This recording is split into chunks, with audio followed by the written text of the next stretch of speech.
ओम गणेश।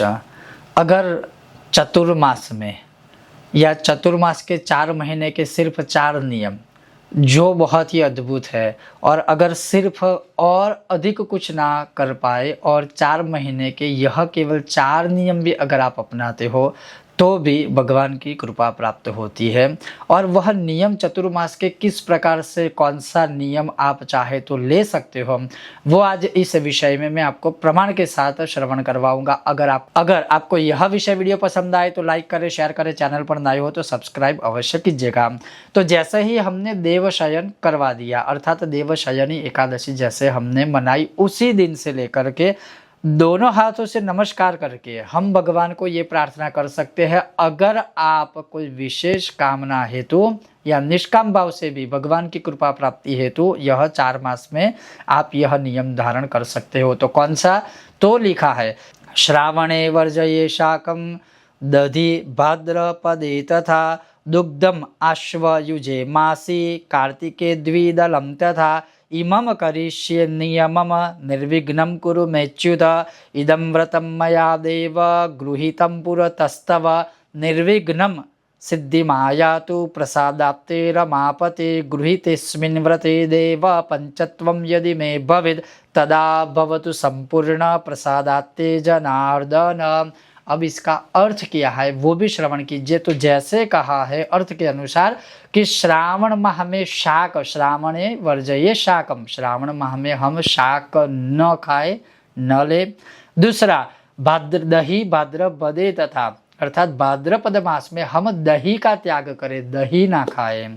आश्विन माह में दूध का त्याग करें, और कार्तिक माह में जो 2 दलों से उत्पन्न होने वाले अन्न है उनका त्याग करें। अगर इन 4 माह में यह 4 वस्तुओं का हम त्याग करते हैं तब भी बहुत भगवान प्रसन्न होते हैं। और यहाँ पर यह भी लिखा है कि अगर हम ये नियम न लेकर के हविष्य अन्न करना चाहते हैं, खाना चाहते हैं, जैसे हविष्य अन्न, तो यहाँ पर यह भी लिखा है कि हविष्यान्नम भक्षयिष्ये देवाहं प्रीतये तव।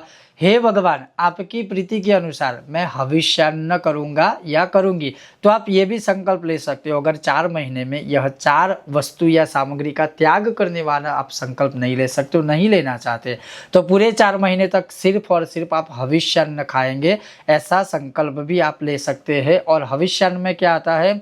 उसमें अक्षत आते हैं, मूंग आते हैं, जौ आते हैं, तिल आते हैं, कांग आता है, कलाप अर्थात कमल गट्टा का बीज आता है, और गेहूँ आते हैं, सिंगाड़ा आता है, सिंगारे का आटा आता है। तो ये सारी चीज़ें जो है उसको हविष्यान्न, कुछ कुछ जगह पर आपको प्रमाण प्राप्त हो जाए कि यह खाकर आप 4 महीने का व्रत कर सकते हो।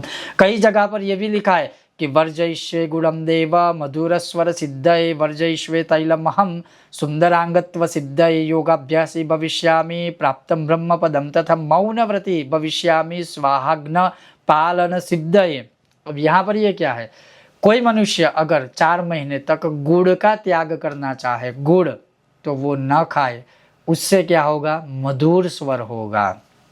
कोई मनुष्य चाहे कि 4 महीनों तक तला हुआ खाना ना खाए या शरीर पर तैल मर्दन ना करें, तो उससे शरीर तेजस्वी होगा। ये सारे नियम है, ये ले सकते हो। उसके अलावा मतलब चातुर्मास का व्रत कैसे करना है, कब से आरंभ हो रहा है, क्या क्या उसका पुण्य फल है, क्या क्या सारे नियम है, उस विषय पर भी हम वीडियो बनाएंगे। लेकिन ये बहुत ही संक्षिप्त और शॉर्ट वीडियो है कि अगर आप पूरे 4 महीने में कुछ ना कर पाए तो ये जो मूल विषय है, मूल पॉइंट है, उसको मैंने आपके सामने उजागृत किया है, जो हमारे ग्रंथों में लिखित रूप से है। आप ये नियमों का पालन करके भी चतुर्मास में भगवान श्री हरि की कृपा प्राप्त कर सकते हो।